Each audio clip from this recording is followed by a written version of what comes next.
Amerika Xitoyning 1300 turlik mahsulotiga qo'shimcha boj qo'yganligini e'lon qildi.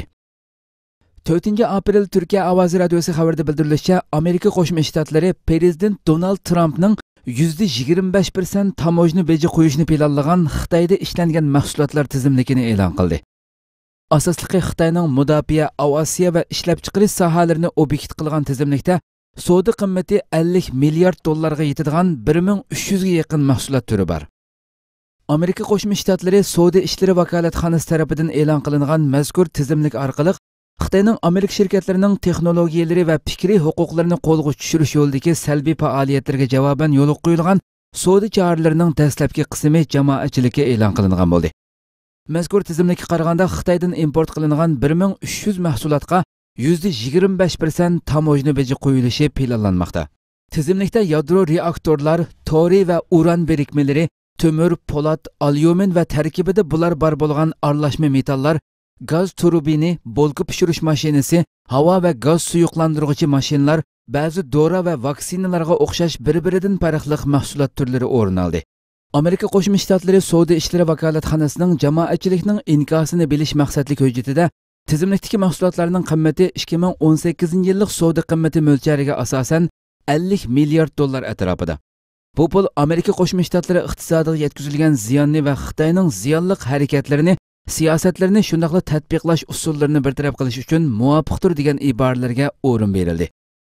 Amerika savdo sanoat dunyosi va jamoatchilikning inkoslariga asosan tizimlikning oxirgi nusxasining 60 kun ichida tayyorlanib e'lon qilinishi kutilmoqda. Amerika Afg'onistonda 100 dan ko'p qariyni o'ldirdi.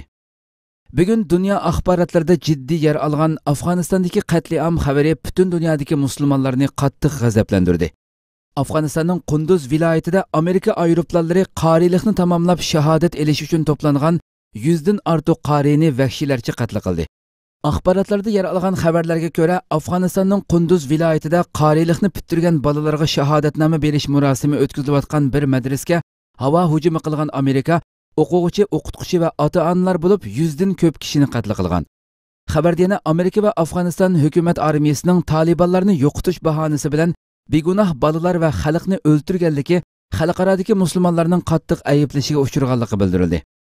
Milad gazeti bergan xabarda qariylik shahodatnoma murosimiga 500 dan ortiq kishi qatnashgan bo'lib, ular ichidagi 50 dan oshiq bolaning qari ekanligi, mazkur qarilar yaqinlari bilan qo'shilib shahid qilinganligi, ularning ichida hech bir Taliban qurolliqlarining yo'q ekanligi bildirildi.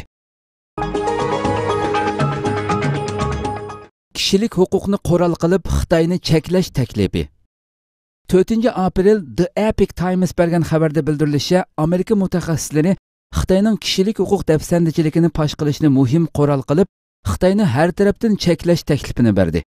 Xabarda Amerika korxona tadqiqot idorasi Osiyo tadqiqot bo'limining mudiri Dan Blumenthal Amerika hukumatining Xitoy strategiyasi haqida 10 yillik kelgusi plan taklif berib, Amerikaning Xitoy bilan elib berayotgan strategik raqobatda harbiy sohaga tayinib olmaslik, balki Xitoyning huquqni qalaymaqon ishiltib, inson huquqiga tajovuz qilish qilmishlarini tashkillik pash qilish lozim ekanligini, Xitoyni cheklashda kishilik huquqni birinchi darajalik qo'ral qilish bilan birga Xitoyning ziyonkashligiga uchragan xalqlar tarafida turish taklifini bergan. Blumenthal so'zda yana Amerika Xitoyning qattiq buzg'unchiligiga uchrayotgan Sharqi Turkiston musulmonlarini dastak qilib, Xitoyning zo'ravonligini pash qilib Xitoyga zarb bersa, Xitoyning ta'siri doirasiga kirishga boshlagan Indoneziya, Malayziya va Paris qo'ltiqidagi ko'p sonliq musulmon allarini Xitoydan yiroqlashtirishga bo'ladiganligini, Xitoyning Sharq Turkistonda elib berayotgan eg'ir bostirish siyosatini nurg'un kishi bilmaydiganligini ta'kidlab, Amerika hukumati Xitoyga qartilgan raqobatni kuchaytirish uchun oldingi asrda Sovetlar ittifoqi davridagiga o'xshash maxsus axborot ishxonasi ta'sis qilib, Xitoyning zo'migarligini o'ttirg'i chiqarish kerakligini bildirgan. Blumenthal muxbirlarning Amerika hukumatidan yaqin kelgusida Xitoyga qarshi qanday amaliy tadbirlarni qo'llanishni xohlaysiz degan savoliga javob berib, Amerika Xitoyga bevosita qarshi turish bilan birga Xitoyning zulmiga uchragan xalqlardan ahvol egallashi, Erkin Osiyo radiosi, Amerika ovozi qatorliq axborot vositalarini zo'r kuch bilan qo'llab, Xitoyning kishilik huquq masalasidagi zo'ravonligini pash qilishini, axborot tarmoqlarini tashkillik holda harakatga keltirib, kommunist hokimiyatining ichidagi chirkin holatlarni dunyoga pash qilishini umid qilaman deganlarni bildirdi. Sharq Turkistonda misli ko'rilmagan tumanliq havo yuz berdi. 4-aprel China News xabarida bildirilishicha, Sharq Turkistonda havo odatdan tashqari tumanlashib, 100 metr orliqni ko'rgili bo'lmaydigan darajaga tushgan.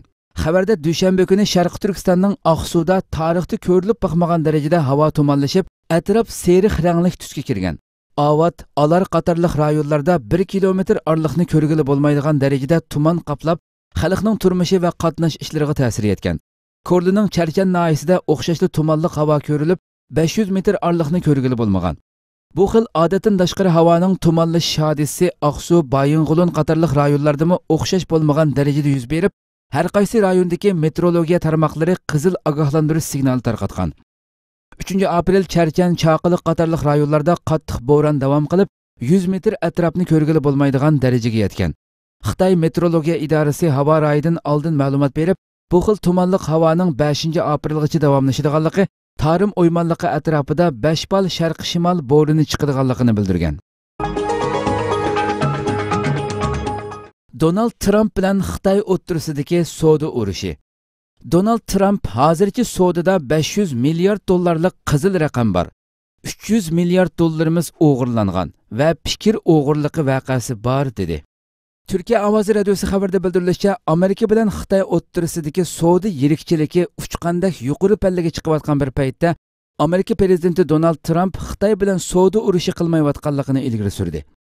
Donald Trump Xitoyning sanoat mahsulotini asos qilgan holda 1300 xil mahsulotlarga 25% boj qo'ygan bo'lib, bu mahsulotlarning tizimligi e'lon qilingandan keyin Beijing doiralari Amerika mollariga o'xshash nisbatda boj qo'yadiganligini va Trumpni qo'llagan shtatlardan keladigan 106 xil yezi egilik mahsulotini boj qo'yish tizimligiga kirgizganligini e'lon qilgan edi.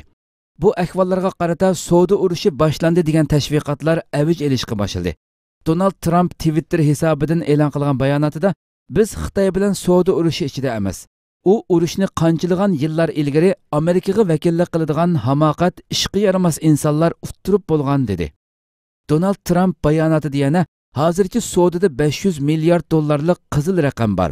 300 milliard dollarimiz o'g'irlangan va fikr o'g'irligi voqeasi bor. Buning bu shaklda davomlashishiga yo'l qo'ymaymiz dedi.